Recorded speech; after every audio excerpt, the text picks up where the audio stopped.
Nous allons voir dans ce chapitre quelques applications du premier principe de la thermodynamique, en particulier pour calculer chaleur et travail qui sont échangés lors des transformations thermodynamiques. Tout d'abord, nous allons démontrer la première loi de Joule. Cette loi est très importante pour calculer les variations d'énergie interne. On démarre par delta Q réversible. Delta Q réversible égale NCV dt plus PDV. C'est une des trois équations que j'avais données dans le paragraphe précédent, dans le chapitre précédent, pour calculer le delta Q. C'est l'équation qui est fonction de dt et de dv. À partir de là, on peut faire passer PDV de l'autre côté de l'égalité pour obtenir NCV dt est égal à delta Q réversible moins PDV est égal à delta Q réversible plus delta W, puisque moins PDV, c'est delta W, c'est la définition du travail. Et par conséquent, on voit que NCV dt, c'est directement DU. Ça, c'est le premier principe de la thermodynamique. DU, c'est delta Q réversible plus delta W. Au finish, on obtient ce que l'on appelle la première loi de Joule.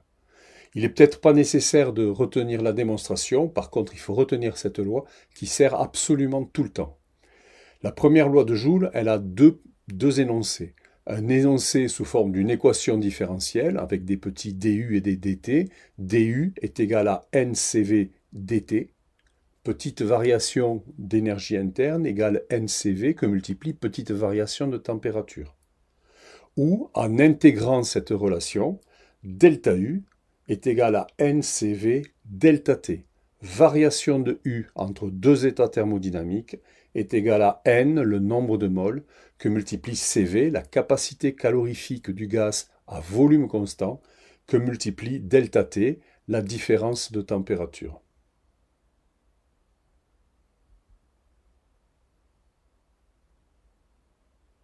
Regardons un peu l'utilisation de cette fonction U, qui est l'énergie interne.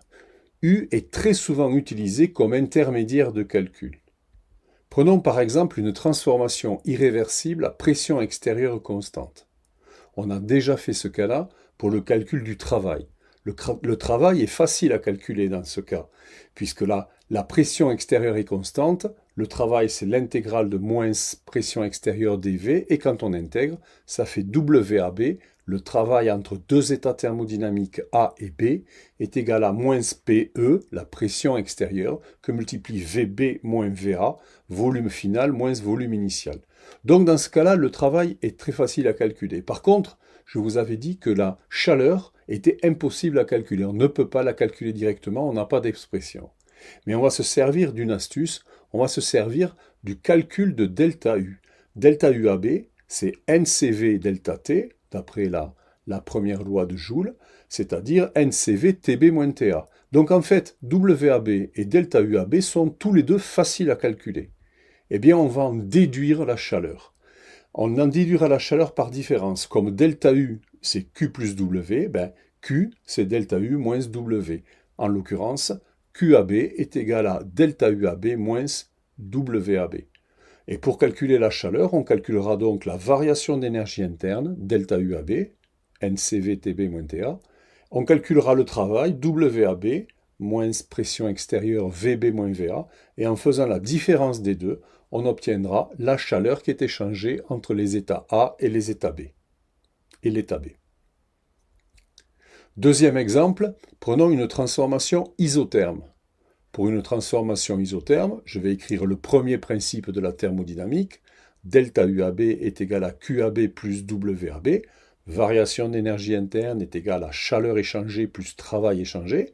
Et le tout est égal à NCV delta T. C'est la première loi de Joule. Mais là, si l'on a une transformation qui est une isotherme, NCV delta T, il vaut 0. Et par conséquent, on va en déduire que QAB est égal à moins WAB.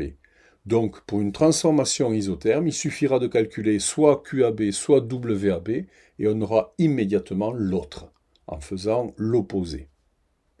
Là aussi, on voit l'intérêt d'utiliser delta U comme intermédiaire de calcul. Il faut faire néanmoins attention à un piège dans lequel on peut tomber. Cette expression NCV delta T est utilisée en fait dans deux cas qui sont différents. D'abord, on l'a déjà rencontré une première fois pour un gaz parfait, quelle que soit la transformation, delta UAB, c'est NCV delta T, c'est NCV TB-TA, première loi de Joule. Ça, c'est Joule 1.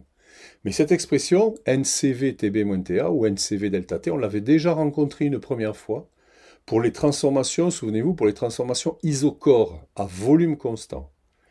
À volume constant, on avait écrit que QAB est égal à NCV delta T. C'était même la définition du CV, capacité calorifique à volume constant. Donc QAB, c'est NCV delta T, c'est NCV TB-TA. Vous voyez que cette expression NCV TB-TA, on la rencontre deux fois, dans deux formules, mais pour calculer des choses différentes. Dans le premier cas, c'est la loi de Joule pour calculer delta U, et dans le deuxième cas, c'est pour calculer la chaleur, mais pas pour n'importe quelle transformation, uniquement pour des transformations isochore, à volume constant.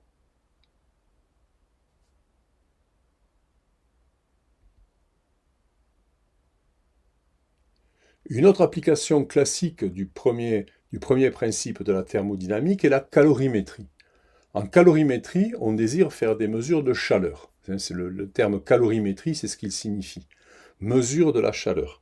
Donc on va mesurer de la chaleur, on va considérer des transformations de corps qui échangent de la chaleur avec l'extérieur ou avec d'autres corps, mais sans échanger de travail. En fait, en calorimétrie, on n'a pas d'échange de travail, on a uniquement des échanges de chaleur. Donc supposons un système fermé au repos qui n'échange pas de travail avec l'extérieur. Je l'ai symbolisé par cette espèce d'enceinte, ce système fermé. C'est donc cette espèce d'ovale qui contient en fait trois corps. Un corps qui est aussi en forme d'ovale, un corps qui est en forme de carré et le dernier corps qui est en forme de triangle. Ce sont trois corps qui sont trois corps matériels qui sont à l'intérieur de ce système fermé. Et on va faire un bilan de chaleur échangée. A priori, chacun des corps qui sont dans le système fermé, qui sont enfermés dans ce système, peut échanger de la chaleur avec les deux autres. C'est ces flèches rouges que j'ai représentées ici. Le corps 1 peut échanger de la chaleur avec le corps 2 et il peut échanger de la chaleur avec le corps 3. Le corps 2, il peut échanger de la chaleur avec le 1 et le 3, et le 3 avec le 2 et le 1. En fait, ils échangent tous la chaleur les uns avec les autres. On va appeler Q1 la chaleur échangée par le corps numéro 1, Q2 la chaleur échangée par le corps numéro 2, Q3 la chaleur échangée par le corps numéro 3. Ça, c'est pour ce qui va se passer à l'intérieur du système fermé. À l'intérieur ça sera un calorimètre, à l'intérieur du calorimètre. Ensuite, on va appeler Q+, et Q-, les chaleurs qui sont échangées avec l'extérieur. Q+, c'est la chaleur qui rentre dans le système. Q-, c'est la chaleur qui sort du système. J'ai listé ici les différentes chaleurs. Donc Q+, la chaleur qui rentre, Q-, la chaleur qui sort, et QK, Q indice K, c'est la chaleur échangée par le kème corps. Q1, Q2, Q3, je peux en avoir d'autres, Q4, Q5, etc. On en a rarement beaucoup plus de 3 ou 4. Eh bien, l'équation fondamentale de la calorimétrie, ce que j'appelle l'équation fondamentale de la calorimétrie, va nous dire la chose suivante. Ce qui rentre, la chaleur qui rentre dans le système, Q+, moins la chaleur qui sort du système, Q-, est égale à la chaleur qui est restée dans le système. Et cette chaleur qui est restée dans le système, c'est réparti entre les corps 1, 2, 3, et éventuellement 4, 5, c'est autant de jets de corps. Et donc en fait, Q+, moins Q-, la chaleur qui rentre dans le système moins la chaleur qui sort du système, est égale à la somme de toutes les chaleurs qui ont été échangées par les corps qui sont à l'intérieur. En fait, cette chaleur qui reste dans le système va être répartie sur tous les corps. C'est pour ça que l'équation s'écrit Q+ moins Q- égale somme de K égale 1 à N des QK, Q indice K. Autant j'ai de corps à l'intérieur de ce système, autant j'aurai de termes Q, Q1, Q2, Q3, etc., etc. Cette équation fondamentale de la calorimétrie, je vous demande de la mémoriser Et parce qu'en fait, il va falloir l'utiliser de manière systématique sur chaque problème de calorimétrie. En calorimétrie, la calorimétrie, c'est quelque chose de relativement simple, mais on a un vrai problème de signe. On ne sait jamais s'il faut mettre un plus, un moins, etc. Donc, nous allons cette année prendre cette convention et appliquer l'équation fondamentale de la calorimétrie. Q plus moins Q moins, c'est égal à la somme des QK, de K égale 1 à N, et de manière systématique, de sorte à ne pas être ennuyé par ces problèmes de signes. Dernière petite remarque, Q plus et Q moins sont toutes les deux positives. C'est la chaleur qui rentre et la chaleur qui sort. Le fait que là, ça sorte, c'est représenté en quelque sorte par le signe moins qu'il y a ici. Par contre, les QK, Q1, Q2, Q3 peuvent être positifs ou négatifs. Un corps qui est à l'intérieur peut donner de la chaleur. À ce moment-là, le QK il sera négatif, ou il peut prendre de la chaleur, et à ce moment-là, le QK sera positif. Donc les termes Q indice K seront, eux, positifs ou négatifs. Il y a toute une feuille de travaux dirigés qui explicite et qui permet de mettre en œuvre cette équation fondamentale de la calorimétrie.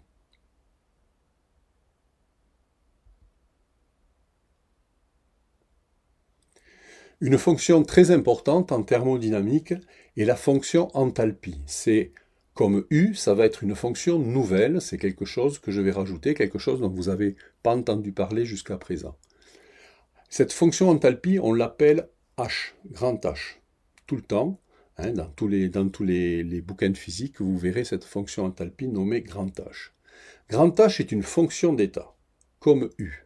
C'est-à-dire, elle ne va pas dépendre du chemin que vous suivez, de la transformation que vous faites, mais seulement de l'état initial et l'état final. Hein, la variation d'enthalpie entre un état grand A et un état grand B, ça sera HB moins HA, la différence d'enthalpie entre les deux états. C'est une fonction d'état. Que vaut-elle? Eh bien, elle se calcule à partir de U, de P et de V. U, énergie interne, P, pression, V, volume. C'est U plus PV. Grand H est égal à U plus PV, c'est sa définition. Comme U, grand H est en fait un intermédiaire de calcul très pratique. Je vais essayer de vous démontrer l'utilité de cet intermédiaire de calcul. Imaginons une transformation à pression constante. Une transformation dont la pression ne varie pas. dP égale 0. On va calculer la différentielle de H, donc la petite variation de H, l'enthalpie. Comme H, c'est U plus PV, la différentielle de H, c'est différentielle de U plus différentielle de PV. Différentielle de U, ça ne bouge pas. Par contre, la différentielle de PV, c'est la différentielle d'un produit. Les différentiels, ça fonctionne un peu comme les dérivés. La dérivée du produit de deux fonctions, c'est la première que multiplie la dérivée de la seconde, plus la seconde que multiplie la dérivée de la première. Et là, c'est un peu pareil. Donc, D de PV, la différentielle du produit PV, c'est PDV plus VDP. Une fois que vous avez ça, vous pouvez remplacer DU par delta Q moins PDV. En fait, ça, c'est le premier principe. DU est égal à delta Q plus delta W, et delta W, c'est moins PDV. Donc DU, je l'ai remplacé par delta Q moins PDV. Le reste n'a pas bougé. Plus PDV plus VDP. Alors, si on ne se trompe pas, sur les calculs et les différentiels, on voit de suite qu'il y a deux termes. On a donc 4 termes dans cette équation, et il y en a 2 qui vont s'éliminer. Moins PDV plus PDV. Ils s'en vont, ils s'éliminent. Il me reste delta Q plus VDP. Or, je suis parti d'une transformation à pression constante. Donc la pression étant constante, dP égale 0. Si dP égale 0, il ne reste que delta Q. Et donc en fait, dH est égal à delta Q. Et on obtient le résultat extrêmement important, dont on saisira toute l'importance quand on fera les machines thermiques plus tard, quand on étudiera les machines thermiques. Delta H est égal à Q pour une transformation à pression constante. Une chaleur échangée à pression constante est une variation d'enthalpie. Il suffit de connaître l'enthalpie de départ et l'enthalpie d'arrivée. On fait la différence entre les deux. On fait enthalpie de fin moins enthalpie du début, et on a la chaleur qui a été échangée. C'est extrêmement pratique, en particulier, je vous dis, sur les machines thermiques. On en saisira toute l'importance quand on fera les machines thermiques un peu plus tard dans l'année.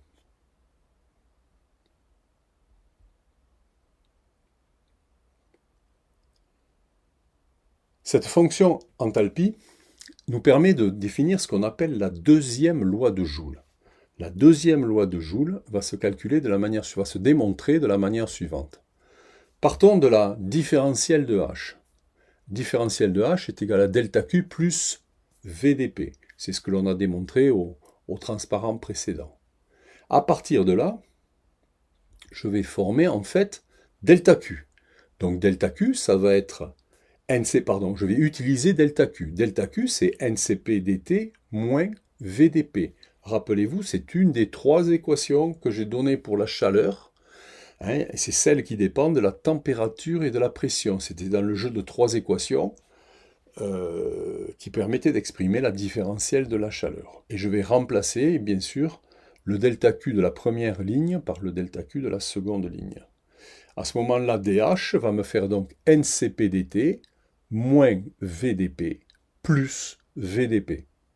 Les deux derniers termes, VdP ici, s'éliminent. Et il me reste dH égale NCP dt. Et comme ça, on a démontré ce que l'on appelle la deuxième loi de Joule. La deuxième loi de Joule, comme la première, il n'est peut-être pas nécessaire de retenir la démonstration. Par contre, il faut retenir l'expression de cette deuxième loi de Joule. Elle nous donne la différentielle de H, dH, est égale à NCP dt. Ça me permet donc de connaître la petite variation de H, la différentielle de H, lorsque je change un petit peu la température de dt. Ça me dit comment H va varier. Donc dH est égal à NCP dt, c'est la forme différentielle de la deuxième loi de Joule. Et si j'intègre cette deuxième loi de Joule, ça va me donner delta H est égal à NCP delta T. Grosse variation de H, variation macroscopique, on dit macroscopique de H est égal à NCP que multiplie variation de température entre un état initial et un état final. Cette deuxième loi de Joule est très pratique aussi pour calculer les variations d'enthalpie.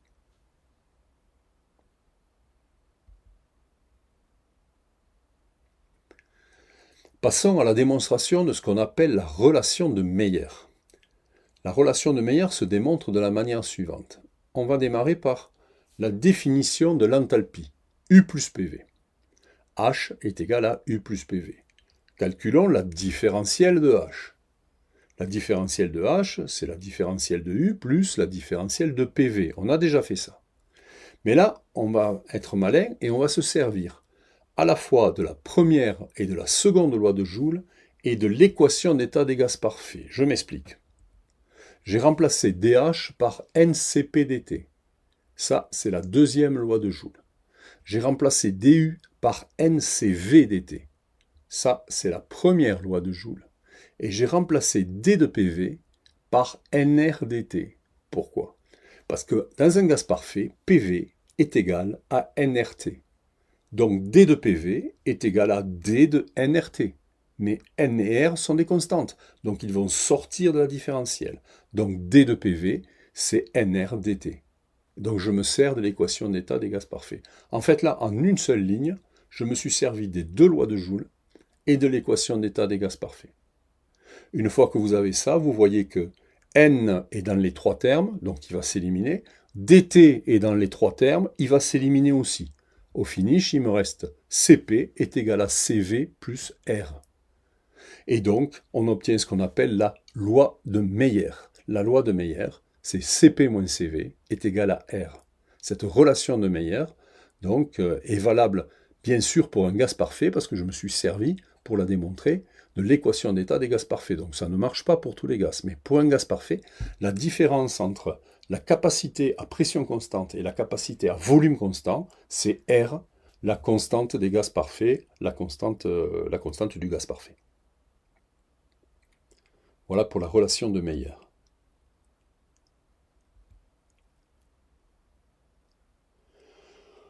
On va glisser doucement vers les diagrammes PV. Diagramme PV, ce sont des diagrammes qui vont représenter les transformations d'un gaz dans un diagramme où l'axe des ordonnées, c'est la pression, et l'axe des abscisses, c'est le volume. C'est cela qu'on appelle un diagramme PV. On l'appelle quelquefois le diagramme de Clapeyron, en l'honneur du grand physicien français qui a travaillé, qui a montré tout l'intérêt de ces diagrammes. Donc nous, ce qu'on veut faire, on voudrait savoir tracer toutes les transformations possibles et imaginables qu'on peut vouloir sur un diagramme PV. Donc dans un diagramme PV, pression en fonction du volume, deux transformations sont faciles à tracer. C'est l'isobar et l'isocore. Une isobar est à pression constante. Donc une transformation isobar, ça sera une transformation, un segment horizontal du point A au point B. L'état initial, c'est l'état A, l'état final, c'est l'état B, et la transformation, ça sera un segment horizontal. L'isocore est aussi facile à tracer. Et l'isocore, ça signifie volume constant. Eh bien, en volume constant, la transformation AB va se tracer sous forme d'un segment, mais ce coup-ci, ce segment va être vertical. Donc la transformation entre A et B peut se représenter comme j'ai dessiné sur le schéma. Donc ces deux-là, isobar et isocore, ne posent pas de problème sur un diagramme de Clapeyron. Ils sont assez faciles à tracer et on a quelques exos de TD qui vous permettront aussi de bien comprendre toutes ces choses-là. Bien sûr, ça va se compliquer un peu pour les deux autres, isotherme et adiabatique. Alors commençons par les isothermes. Pour une isotherme, on a PV qui est égal à nRT qui est une constante. Si la température est constante, c'est que nRT est constante. Donc le produit de la pression par le volume, c'est une constante. Pression par le volume est constante. C'est-à-dire qu'en fait, je peux écrire que la pression est égale à une constante que divise le volume. C'est l'équation de ce que les mathématiciens appellent une hyperbole.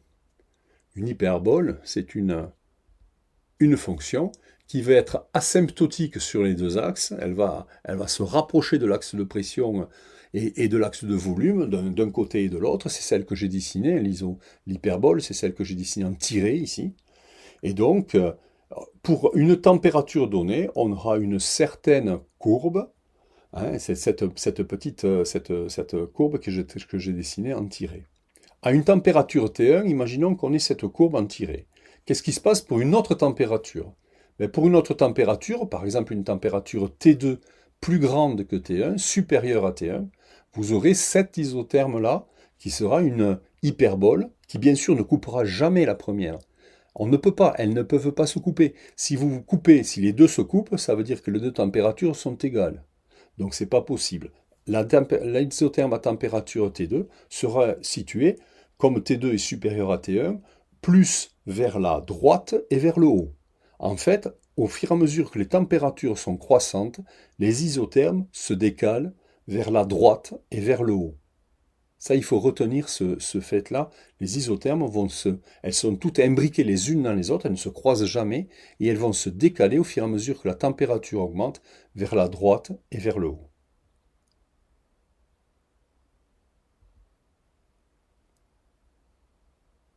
Qu'en est-il des adiabatiques? Les adiabatiques, c'est le cas le plus compliqué. Parce que pour l'instant, on n'a pas d'équation entre la pression et le volume sur une adiabatique.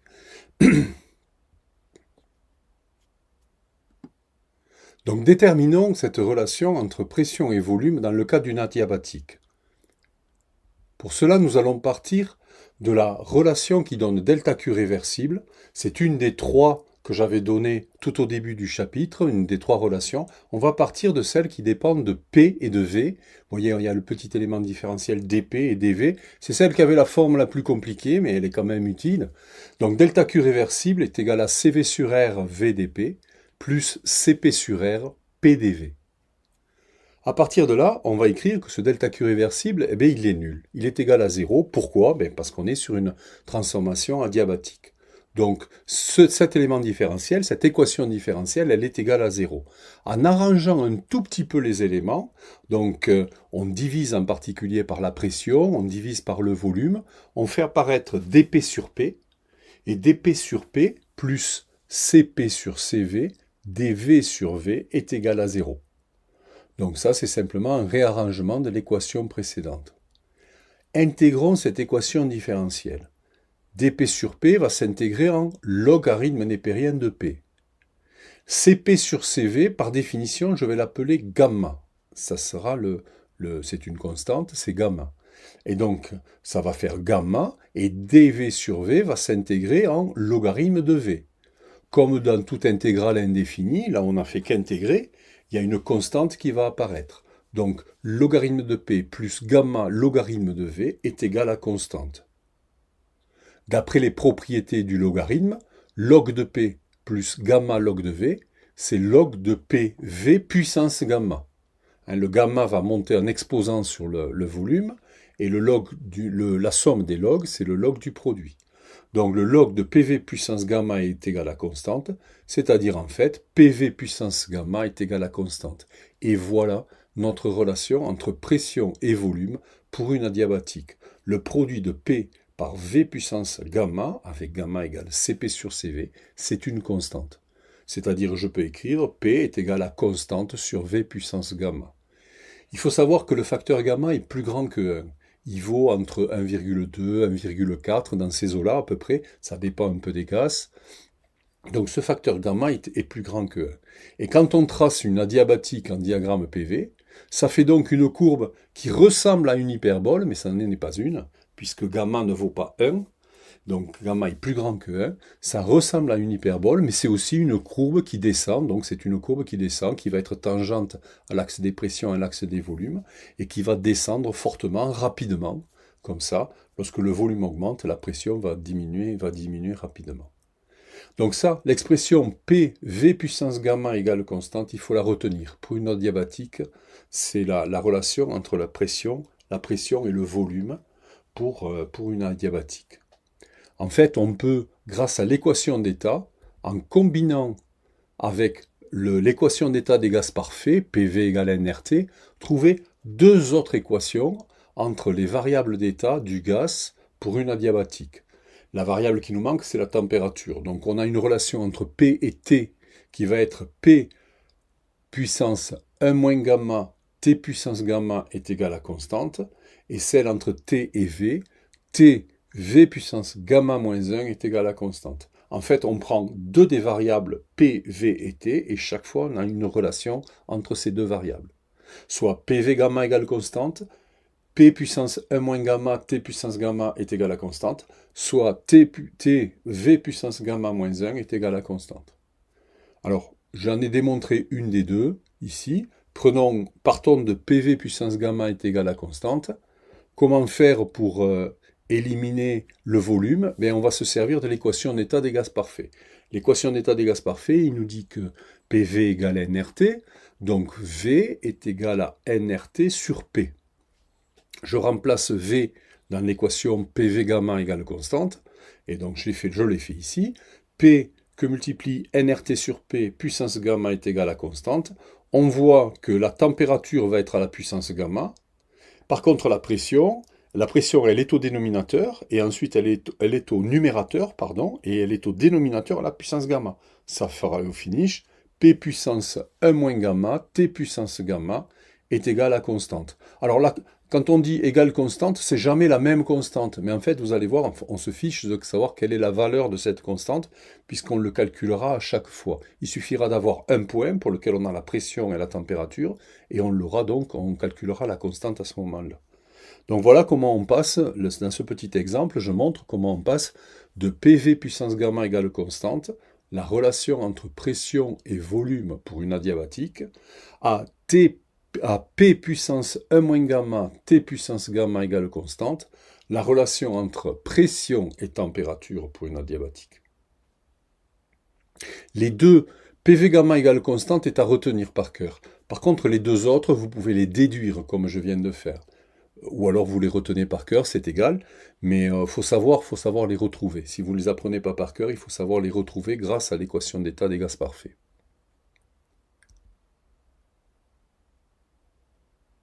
Regardons un peu maintenant comment isotherme et adiabatique vont s'organiser dans un diagramme PV, comment on va les comparer. Donc dans un diagramme PV, pression en fonction du volume, voici une isotherme.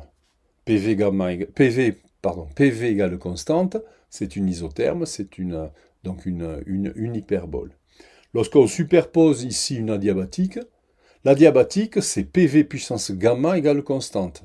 Donc Cp est égal à constante sur V puissance gamma. Avec gamma, je vous dis un 4, un 2 ou un 4, quelque chose comme ça. Et donc plus grand que 1. Ce qui fait que l'adiabatique, il faut retenir que l'adiabatique est toujours plus pentue que l'isotherme.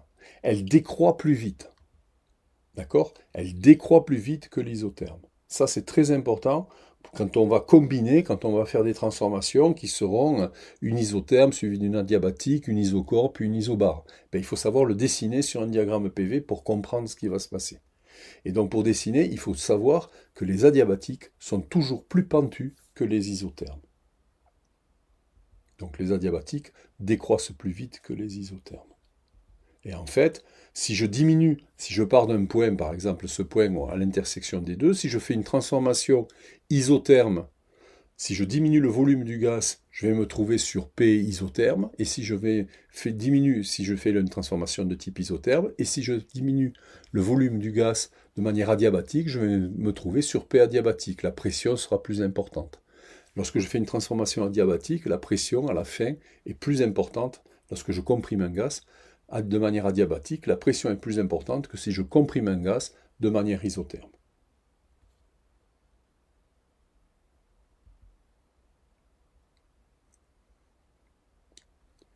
Voici l'étude de quelques transformations. En fait, on va essayer sur quelques transformations, plus qu'essayer, on va réussir à calculer le travail et la chaleur sur ces transformations. Alors, quels sont nos ingrédients? Nos ingrédients sont les suivants. Il s'agit de gaz parfait. Donc, on utilisera, dès qu'on pourra, quand ça sera nécessaire, PV est égal à nRT. On va utiliser la définition du travail. La définition du travail, souvenez-vous, de manière très générale, delta W, c'est moins P extérieur dV. Et si c'est réversible, je pourrais écrire que c'est égal à moins PdV. Si c'est irréversible, je devrais me contenter de moins P extérieur dV. Mais si c'est réversible, je pourrais rajouter égal moins PdV. On a dans notre arsenal également la première loi de Joule. Delta UAB, la variation d'énergie interne, est égale à NCV TB moins TA. Donc la première loi de Joule. Et on a également le premier principe de la thermodynamique. Delta UAB est égal à WAB plus QAB. La variation d'énergie interne est égale au travail échangé plus la chaleur échangée. Et notre objectif, c'est de calculer chaque fois QAB et WAB, la chaleur échangée et le travail échangé, en se servant de ces quatre outils que sont l'équation de l'état des gaz parfait, la définition du travail, la première loi de Joule et le premier principe de la thermodynamique.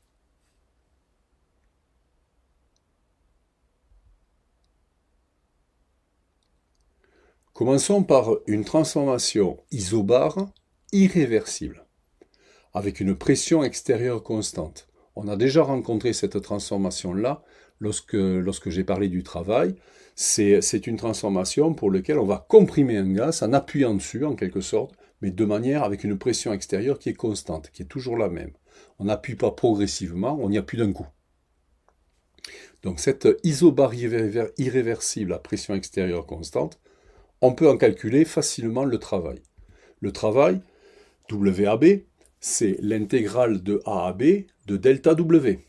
Et delta W, c'est moins PEdV. Donc ça va faire moins l'intégrale de A à B de PEdV. Je me sers uniquement de la définition du travail. En rouge, j'ai chaque fois rajouté ce dont je me sers pour calculer. Ça, c'est juste la définition du travail. Mais c'est comme PE est constant, PE va sortir de l'intégrale. Et PE sortant de l'intégrale devient moins PE, intégrale de dV, c'est ce qui s'intègre très facilement en VB moins VA. Volume final moins volume initial. Donc le travail n'est jamais, dans ce cas-là, le cas d'une isobare irréversible à pression extérieure constante, le travail n'est jamais difficile à calculer. Par contre, la chaleur, il y a un problème. La chaleur, nous n'avons pas d'expression, comme c'est irréversible, on n'a pas d'expression pour la calculer. Donc comment faire? Mais le calcul de QAB va se faire grâce à la variation d'énergie interne. On va écrire que la variation d'énergie interne, qui est WAB plus QAB, hein, delta UAB est égal à WAB plus QAB, elle est égale à NCV TB moins TA. Je me sers de deux choses là. Premier principe de la thermodynamique, delta UAB égale WAB plus QAB, et première loi de Joule, delta UAB est égal à NCV TB moins TA. Et ça, le NCV TB-TA, ben, je peux facilement le calculer. Si je connais l'état initial et l'état final, je connais les pressions, les volumes, les températures à l'état initial ou à l'état final. Sinon, je ne peux pas calculer de toute façon. Donc, je connais les températures et je peux calculer delta UAB. Donc, delta UAB, c'est ça. Et par conséquent, QAB s'obtiendra par différence. QAB, ça sera delta UAB moins WAB, et donc ça va faire NCV TB moins TA moins WAB, et WAB on l'a calculé juste au-dessus. Donc on obtiendra la chaleur échangée par différence grâce à la première loi de Joule qui nous permet de calculer facilement delta UAB. Voilà pour les isobars irréversibles. Qu'est-ce qui se passe pour une isobar réversible ce coup-ci?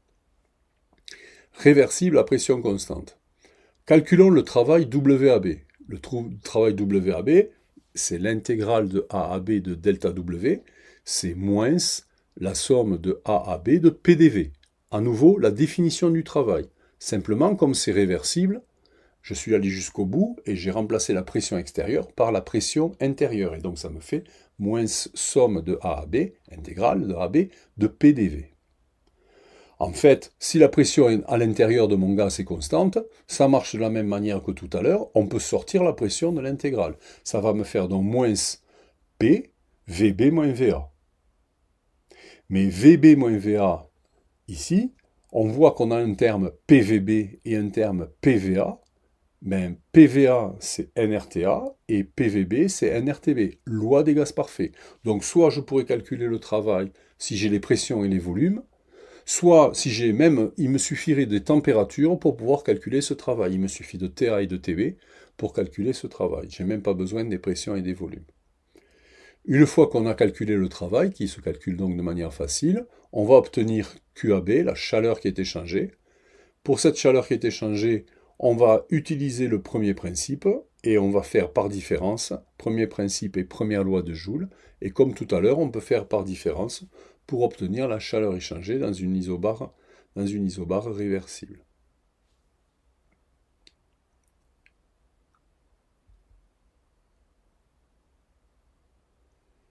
Chaleur et travail échangé dans une isocore réversible. Ce coup-ci, le volume est constant.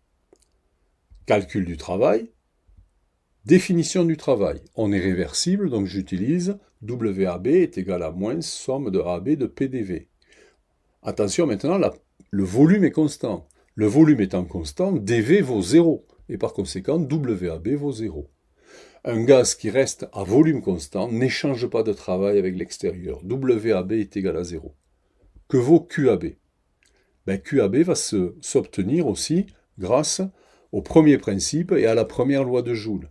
Delta UAB est égal à WAB plus QAB, et bien ça va faire NCV TB moins TA. Première loi de Joule et premier principe. Et comme WAB est égal à 0, c'est directement QAB qui est égal, donc la chaleur échangée, qui est égale à NCV TB moins TA. Et on a directement la chaleur échangée.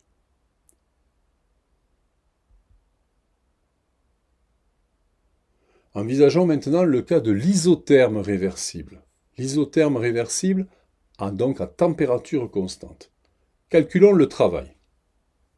Ça va nous réclamer un peu plus d'écriture que précédemment, parce que le travail maintenant, donc c'est une transformation réversible, donc WAB c'est moins somme de A à B de PDV, définition du travail, c'est le travail réversible, donc j'ai mis la pression intérieure et pas la pression extérieure, maintenant c'est un peu toujours la même chose ici, mais je dois calculer cette intégrale à température constante, à la fois pression et volume vont varier. Et donc, en fait, je ne peux rien sortir de l'intégrale, pour l'instant. Par contre, je dois éliminer une variable. J'ai deux variables, la pression et le volume. Je ne peux pas intégrer avec deux variables. Il faut que j'ai plus qu'une seule variable pour espérer pouvoir intégrer. Donc je vais remplacer la pression par son expression que je vais tirer de l'équation d'état des gaz parfaits. PV est égal à NRT. Donc P est égal à nRT sur V. Et j'ai remplacé P par nRT sur V. nRT, ce sont des constantes. Rappelez-vous que c'est une isotherme ici. Il est question d'une isotherme. Donc nRT va sortir de l'intégrale. Donc on va obtenir moins nRT, somme de A à B de dV sur V. On voit apparaître notre ami le logarithme. Et donc au finish, WAB, ça sera moins nRT, logarithme népérien de VB moins VA, logarithme népérien de volume final sur volume initial. Et voilà l'expression du travail pour une isotherme réversible. Calculons la chaleur correspondante. La chaleur correspondante, on va calculer delta UAB. Delta UAB, c'est WAB plus QAB, est égal à NCV TB moins TA. Premier principe de la thermodynamique, première loi de Joule, est égal à 0. Parce qu'en fait, TB est égal à TA. Si vous êtes sur une isotherme, la température reste constante. Et donc, TB est égal à TA, et ça fait 0. Et par conséquent, QAB, c'est moins WAB. Et si QAB, c'est moins WAB, c'est que QAB est égal à NRT, log de VB sur VA. Vous voyez, on n'a pas à calculer le deuxième, QAB, parce qu'on se sert de l'intermédiaire de calcul qui est delta U. Donc voilà pour l'isotherme réversible, le calcul du travail et de la chaleur pour une isotherme réversible.